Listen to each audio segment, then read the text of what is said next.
Perek E, Mishnah Gimel.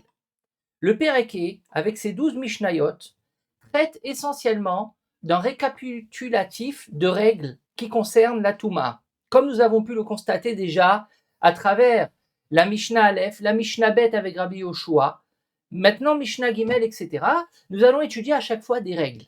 En fait, ces règles, pour schématiser, c'est comme en biologie. Lorsque nous avons un virus et nous voulons savoir ce virus, comment il peut se propager, alors nous faisons des études sur ce virus afin de pouvoir savoir comment faire attention pour ne pas se faire contaminer. Ça va être la même chose à partir de maintenant jusqu'à la fin de la Masechet. Nous allons étudier cas par cas des Tumot. Par exemple, un Met, un mort, il est Avi Avot Atuma. Un aliment qui est tamé, une nevela, un cadavre d'animal qui est Avatuma. Comment chaque Touma peut-elle transmettre à un homme ou à un aliment ou à un objet sa Touma? Alors certes, il y a la fameuse pyramide qu'on descend à chaque fois d'un degré, mais à travers quoi la Touma est transmissible? À travers le toucher, à travers le fait de bouger l'objet, de porter l'objet, ou les trois en même temps, etc., etc. Donc, ça va être notre travail à partir de maintenant. Dans les mots de la Mishnah, Gimel. Mipene she'amru, du fait que les Chachamim nous ont dit, Kol anose venissa al gabe mishkav, Taor, Chutz, Min, Adam. Tout celui qui est porté, ou tout celui qui porte un lit ou un canapé qui est devenu tamé parce qu'un zav qui est avatouma, il s'est assis sur ce lit ou sur ce canapé, et donc il est devenu tamé midras, c'est-à-dire que le canapé il est avatouma. Donc toute personne taor qui va porter ou qui va être portée par ce lit ou ce canapé, il va être taor. Alors tout, c'est pas les hommes, c'est un aliment, une boisson ou un objet, comme nous allons le voir par la suite. Chutz mina Adam, sauf bien entendu l'homme, un être vivant qui va porter un lit qui est devenu tamé à cause d'un zav qui s'est assis dessus, et donc ce lit il est midras, zav, il est avatuma, il va rendre tamé l'homme. Que l'homme il soit porté par le lit, c'est-à-dire qu'il est assis dessus, ou qu'il porte lui-même le lit, nous allons le voir.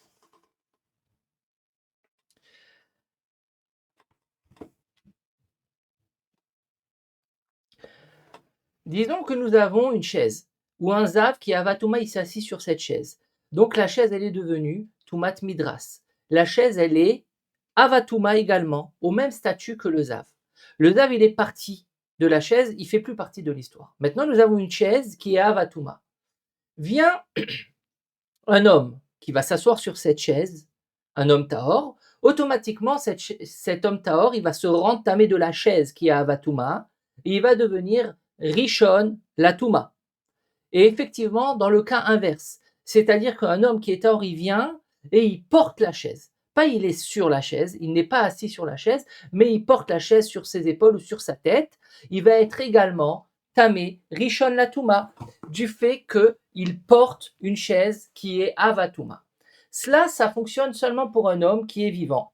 Par contre, pour tous les objets qui sont inertes, par exemple, un objet, une casserole, on va garder ce cas-là, une casserole en fer qui peut devenir tamée et elle peut redevenir tahor en trempant au mikvé, ou une cuillère en bois de cuisine, ou un aliment, ou une boisson comme un pack d'eau ou un pack de coca, qui est posé sur la chaise. Bien entendu, on va mettre entre la chaise et le pack ou l'aliment une mechitza, quelque chose qui sépare, par exemple un sachet en plastique, parce que le plastique ne reçoit pas la touma. Tout cela, c'est pour éviter le toucher, parce que c'est sûr que une chaise qui est avatouma, si un homme il la touche ou si un objet il la touche directement, au contact, ça va devenir rishon la touma, puisque il y a la touma qui va se transmettre à travers le toucher. La même chose, si un homme il bouge la chaise sans s'asseoir, il va devenir rishon la touma. Pourquoi cela? Parce qu'il a bougé la chaise. Le fait de bouger, ce qui s'appelle Esset, c'est un moyen de transmission de Touma. Notre cas à nous, c'est ni le toucher ni le bouger. Alors chaque fois, on essaye de trouver un cas sans toucher, sans bouger, parce que sinon, c'est trop facile. Il s'est assis sur la chaise, l'homme, sans bouger la chaise et sans la toucher parce qu'il y a, disons, la chaise elle est emballée dans un plastique. Donc il n'a pas touché la chaise même, il a touché le plastique il ne reçoit pas la touma, mais du fait qu'il est assis, du fait qu'il y a une pression de l'homme qui était tahor sur la chaise qui est avatouma, l'homme il devient rishon la touma. Et vice versa, lorsque l'homme il porte la chaise qui est avatouma, il va devenir rishon la touma à cause de massa, de nissa, le fait de porter ou d'être porté par la chaise. Par contre, première partie de la Mishnah, un aliment ou une boisson ou un objet qui peut devenir tamé, qui est monté sur une chaise, c'est-à-dire que l'homme il a posé sur la chaise sans que ça touche à même la chaise, parce qu'il y a une mechitza, il y a ce fameux sachet en plastique, et sans bouger la chaise. Tout ça pour écarter la toumat massa, la toumat esset et la toumat maga. C'est seulement la pression de l'objet qui est sur la chaise, et ben l'objet il reste à or. Et vice versa, lorsque la chaise elle est posée sur un objet, sur une palette d'eau ou d'aliments, eh ben ils vont pas devenir tamés tant qu'il n'y a pas de toucher ni de bouger. Il y a seulement un poids qui est mis dessus. Donc le poids de la chaise qui est avatouma qui est sur l'aliment, eh ben l'aliment il va rester tahor parce que le fait de sentir une pression, c'est un moyen de transmission de touma qui fonctionne seulement pour un être humain qui est tahor, qui va devenir tamé, et non pour un objet, un aliment ou une boisson. C'est clair, c'est la première partie de la Mishnah. Dans cette Mishnah, je ne vais pas étudier Barthénora pour pas alourdir, parce qu'en fait, je vous le dis par cœur au fur et à mesure.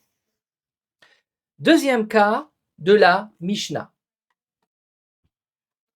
Dans la deuxième partie de la Mishnah, nous allons étudier une nouvelle Touma. Dans la première partie, juste pour rappeler, c'était une chaise ou un lit qui est devenu Tamé Midras du fait qu'un Zav qui est Avatouma, il s'est assis sur cette chaise et ce lit, et donc ils sont devenus à leur tour au même niveau que le Zav, ils sont devenus Avatouma. Ça, c'était la première partie de la Mishnah que nous avons compris. Dans la seconde partie de la Mishnah, la Touma sera une Nevela. Alors, une Nevela, c'est un cadavre d'animal. Prenez une brebis qui est morte dans le champ, et bien cette brebis, c'est une nevela, puisqu'elle est morte d'elle-même, elle est nevela, alors que, entre guillemets, lorsqu'on fait une shrita à une BMA, une bonne shrita, et ben la viande elle est kshira, donc il n'y a pas du tout de touma. Mais lorsqu'on rate la shrita, et ben cette bête-là, elle devient trefa. Trefa, c'est autre chose. Là, nous sommes dans Nevela. Nevela, c'est une bête qui est morte dans le champ, ou parce qu'elle est morte de elle-même, ou parce qu'elle a été tuée par un loup, par exemple. Donc cette bête, c'est une touma. Elle est avatouma, cette bête-là. Si une personne va toucher cette bête-là, bien entendu, le toucher, le contact, le néga, va rendre tamé la personne richonne, du fait que la nevela, le cadavre, je répète plus, la nevela, elle est avatouma. Donc, un taor qui touche cette nevela, il devient richon. Maintenant, quelle est la halacha si un taor, donc une personne qui est taor, elle va monter sur cette nevela ou elle va porter la nevela? Anosé, je prends dans les mots. Kol anosé venissa al gabe anevela taor. Ben la même chose. Une personne peut devenir tamée à cause d'une nevela, premièrement en la touchant, deuxièmement en la bougeant. C'est-à-dire, la nevela, elle est par terre, la personne, elle prend un bâton et elle bouge la patte de la brebis morte par terre, et ben cette personne-là, elle va devenir, à cause du fait qu'elle a bougé, même si elle n'a pas touché la nevela, elle va devenir Temea Rishon Latuma. Ça, c'est pour le toucher et le bouger, il y a une transmission de Touma à travers la nevela. Par contre, si, pour faciliter, prenez le cas d'une nevela qui est congelée, donc une brebis qui est nevela, un cadavre de nevela qui est congelé, et elle est emballée dans un plastique, donc il y a une mechitza. Et une personne qui est à or, elle monte sur ce cadavre-là de brebis. Donc lorsqu'elle va monter, il n'y aura pas de toucher parce qu'il y a le plastique qui fait écran. Il n'y aura pas de bouger parce qu'elle est congelée, donc elle ne bouge pas. Mais il va être dessus, c'est-à-dire qu'il va y avoir son poids, il va être en pression sur cette brebis, sur cette nevela-là. Eh bien, pas de panique, la personne, elle reste tahor. Pourquoi? Parce que il n'y a pas de transmission de touma à travers le fait de créer une pression sans bouger et sans toucher sur un cadavre. de bête. Et la même chose, si la personne elle est debout, elle ne bouge pas, et son ami, il prend le cadavre d'animal, il prend cette névé-là, et il la pose sur sa tête ou sur ses épaules. Bien entendu, avec ce plastique qui fait écran, donc il n'y a pas de toucher. Et disons, elle est congelée, donc il n'y a pas de bouger. Juste, il la pose, et lui, il ne bouge pas. Comme un soldat, il ne bouge pas. Et ben en fait, la névéla, c'est elle qui va faire pression sur la personne qui est tahor, qui est en dessous de la névéla. Et ben cette personne, elle va rester tahor. Encore une fois, parce que le Nosé et le Nissa, c'est-à-dire le fait d'être debout sur la Nevela, ou que la Nevela elle soit entre guillemets debout sur nous, sans toucher, sans bouger, n'est pas un moyen de transmission de Touma. Donc la personne elle reste Théora. Dans quelle manière la personne elle devient Témé à cause du Nevela? Si elle a un vrai contact entre sa peau et la peau de la Nevela, ou deuxièmement, Chutz Mina Messit, ou si elle bouge la Nevela, comme je vous l'ai dit en amont à l'oral. Elle prend un bâton, la personne qui est tahor, et elle bouge un peu la bête sans la toucher, elle va être quand même téméa du fait qu'elle a bougé. Ça, c'est l'avis de Chachamim, qui est Mahmir, et qui dit que une personne peut devenir tamé à cause du nevela, pas seulement en la touchant, mais aussi en la bougeant. Et bien entendu, une personne ne peut pas devenir tamé à cause du nevela en faisant pression de son poids sur la nevela, ou que la nevela fait pression sur son poids, bien entendu sans bouger, sans toucher, que à travers cette pression-là. C'est pas un moyen de transmission de Touma dans la nevela. Alors que par exemple dans le premier cas de la Mishnah, le kissé qui est Avatouma parce qu'il est midras, parce que le Zav il s'est assis sur lui, il rend tamé un homme lorsque l'homme il est assis à son tour sur cette chaise-là, même s'il ne touche pas et il ne bouge pas la chaise. Et également lorsque la chaise elle est sur l'homme, sans toucher, sans bouger, mais elle est sur l'homme, et ben elle rend tamé l'homme, rishon la touma. Donc voilà que pour la chaise, le fait de créer une pression vers le haut ou vers le bas, et ben ça transmet la touma, alors que pour la nevela, ça ne transmet pas la touma.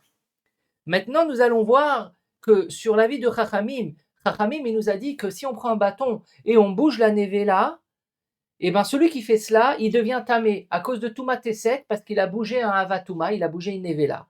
Rabbi Eliezer, il est Mekel. Il dit que ça suffit, il est Mekel, ça suffit pas de bouger avec un bâton. D'après Rabbi Eliezer, si une personne elle prend un bâton et elle bouge une nevela, elle reste tahor. Pour te venir tamé à travers une nevela, ça ne suffit pas de la bouger, il faut également la porter. Rabbi Eliezer Omer, Af Anosé. Donc, comme je vous l'explique, Rabbi Eliezer il dit que une personne qui prend un bâton et qui bouge une nevela, la nevela elle est avatouma, lui il reste tahor. Pourquoi? Parce que Esset, d'après Rabbi Eliezer, chez une nevela, n'est pas un moyen de transmission de touma. Par contre, si il bouge, disons la patte de la nevela, mais en la portant également, disons il a un gant dans sa main pour éviter le contact, pour pas se rentamer directement à travers le maga, le contact. Et avec sa main qui est gantée, il prend la patte de la bête et il la bouge. Donc là, il la bouge. Il n'y a pas seulement Esset, il y a également le fait de porter un peu cette bête. Donc là, il y a deux choses, porter et bouger. Et donc, c'est que dans ce cas-là, d'après Rabbi Eliezer, qu'il va y avoir un moyen de transmission de Touma à partir d'une nevela chez un homme qui est à or, du fait qu'il a bougé et porté en même temps. Alors que d'après Chachamim, et la halakha est comme Chachamim, ça suffit de bouger avec un bâton, même sans porter, pour devenir tamé à travers une nevela. Et d'après tout le monde, toucher une nevela, avoir un contact direct entre la peau de la personne et la nevela, ça rend tamé la personne, rishon la touma. Et pour ce qui concerne la pression du poids sur la nevela ou de la nevela sur l'homme, d'après tout le monde, c'est pas un moyen de transmission, ça reste tahor. Cela, c'est pour la deuxième partie de la Mishnah. Nous entamons à présent la dernière partie de la Mishnah, la troisième.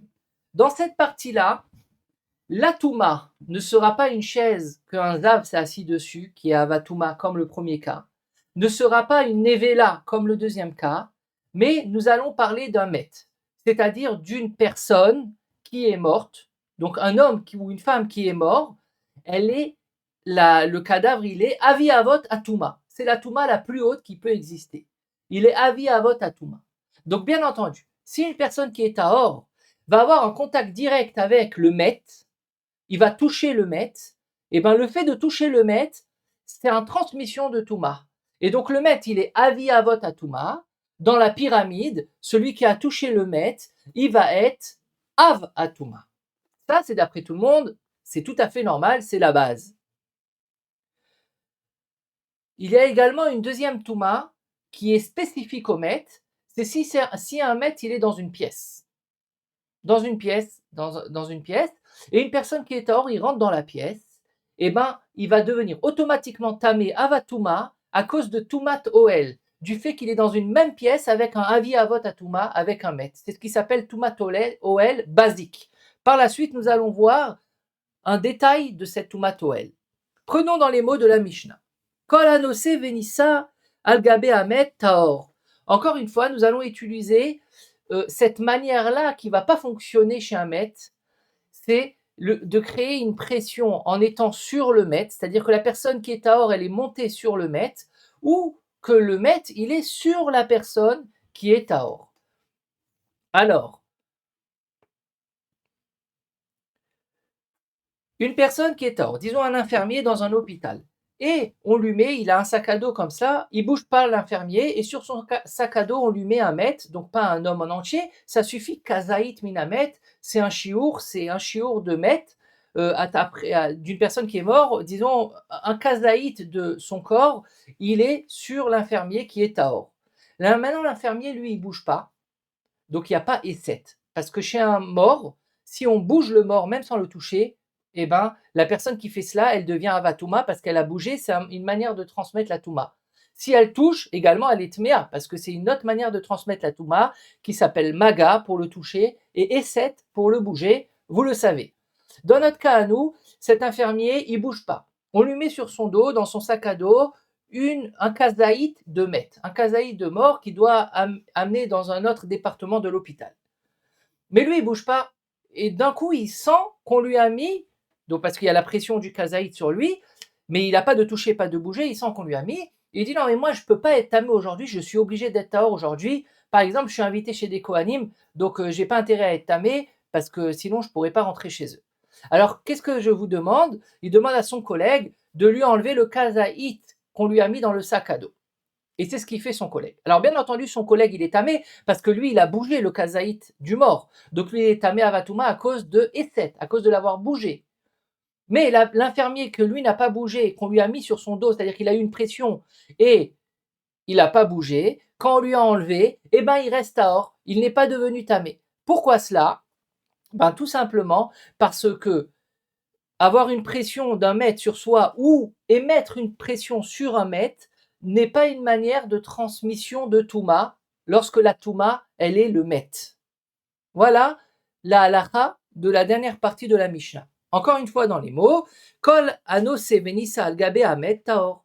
Tout celui qui ressent une pression d'un mètre sur lui sans bouger, sans le toucher, il reste taor. Et vice versa, si lui crée une pression sur un mètre. Par exemple, eh ben, il y a un bout de kazaït minamet. Encore une fois, disons qu'il est congelé pour éviter de le modeler, de le bouger dans un laboratoire. Et une personne qui est tahor, il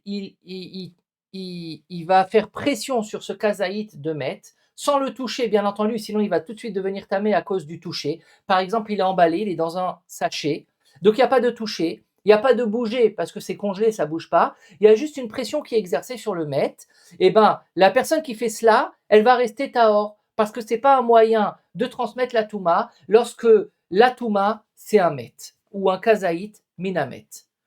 Chutz minamaïl, sauf le cas où il va être ma'aïl. Alors, c'est quoi le cas de ma'aïl? C'est comme cela. Ma'aïl, je vous ai dit tout à l'heure qu'il y a Toumatoel. Si dans une pièce il y a un mort et une personne qui est tahor, cette personne elle devient tout de suite téméa à cause de Toumatoel, c'est Maseret Ohalot, sans toucher et sans bouger le mort. Du fait qu'il est dans la même pièce avec elle, il est tamé. Maintenant, lorsque cet infirmier-là, on lui a mis dans son sac à dos un kazaït de mètre, et ben on a dit qu'il n'a pas bougé, il reste tahor parce que c'est pas un moyen de transmettre la touma, le fait d'avoir une pression d'une touma sur soi, tant qu'on la bouge pas et tant qu'on la touche pas. Mais si c'est un plus grand bout de mort, disons c'est un membre ou un mort en entier, et donc on lui met sur la tête de l'infirmier pour qu'il amène d'un endroit à l'autre. Mais il n'a pas encore bougé, il a juste sur sa tête, il dit non mais moi je veux rester tard aujourd'hui, enlevez-le-moi, parce que je ne l'ai pas encore touché, je n'ai pas bougé, il y a juste le fait que j'ai la pression du morceau de mètre sur moi, enlevez-le-moi et je reste tard. Eh bien on va lui dire monsieur, c'est trop tard. Pourquoi? Parce que ce bout de mort qui est sur vous, donc ce membre-là, disons, il vous a fait OL, il a fait comme une casquette, il vous a fait de l'ombre, c'est ce qui s'appelle Mahaïl, et c'est une des moyens de transmettre la Touma chez un maître. Donc, c'est une nouvelle donnée que nous n'avons pas vue dans Masechet Zavim, mais que nous allons voir en détail dans Masechet Ohalot, qui traite que de ce sujet. Alors, pour récapituler, une personne, un infirmier qui porte un kazaït minamet sans que ce kazaït, il lui fait de l'ombre sur lui, eh ben, il reste tahor. Mais s'il lui fait de l'ombre sur lui, même s'il ne l'a pas bougé, il ne l'a pas touché, et même si le fait qu'il y ait une pression de toumatmet sur soi, ça rend pas tamé la personne, du fait que cet membre de met, il lui fait de l'ombre, il est mahaïl à lave, et ben il devient tamé à cause de toumatoel et il devient avatouma. Et pour conclure la Mishnah, Ve'adam bisman sheu mesit, et bien entendu, il ne faut pas l'oublier, le moyen de transmission de Touma qui s'appelle Toumat Eset, c'est-à-dire le fait de bouger. Disons, il y a un maître et dans un hôpital, et un infirmier, il veut le bouger pour bien le mettre, disons, dans une civière, et il veut pas le toucher parce qu'il veut pas devenir tamé. Alors il prend quoi? Il prend une béquille et il le bouge avec la béquille. Et ben en fait, il a rien gagné parce qu'il a bougé. Il est devenu tamé avatuma du fait qu'il a bougé un mort. Ah, il va dire mais je l'ai pas touché. On va lui dire effectivement, tu es pas tamé à cause de tumat maga puisque tu ne l'as pas touché, mais tu es tamé à cause de tumat eset parce que tu l'as bougé. Le fait de bouger un mort même sans le toucher, c'est un moyen de transmission de tuma, et donc cette personne-là, elle devient avatuma. Cet infirmier qui a voulu éviter le toucher et donc il a bougé sans toucher, eh ben il a rien gagné. Il est tout le temps tamé avatuma du fait qu'il a bougé un mètre, et le fait de bouger, eset, c'est un moyen de transmission de Touma chez le maître. Donc voilà pour la Mishnah Gimel. Nous avons étudié 3 Toumotes différentes, c'est-à-dire la Touma de la chaise qui est Midras, d'un Zav, la Touma Nevela et la Touma du Met. Et à travers chaque Touma, nous avons étudié comment elle est transmissible. Chez tout le monde, elle est transmissible à travers le toucher. À travers le bouger, ça dépend. Et le fait d'avoir une pression sur, ou que la Touma elle a une pression sur nous, d'après tout le monde, c'est à or. Sauf bien entendu le premier cas de la chaise, que la chaise, elle rend tamé l'homme, parce que l'homme c'est un être vivant, et comme nous l'avons vu dans la première partie de la Mishnah, et comme nous l'avons vu également dans les premières Mishnayot. J'espère que j'ai été assez clair pour cette Mishnah Gimel, et à bientôt pour la Mishnah Dalet.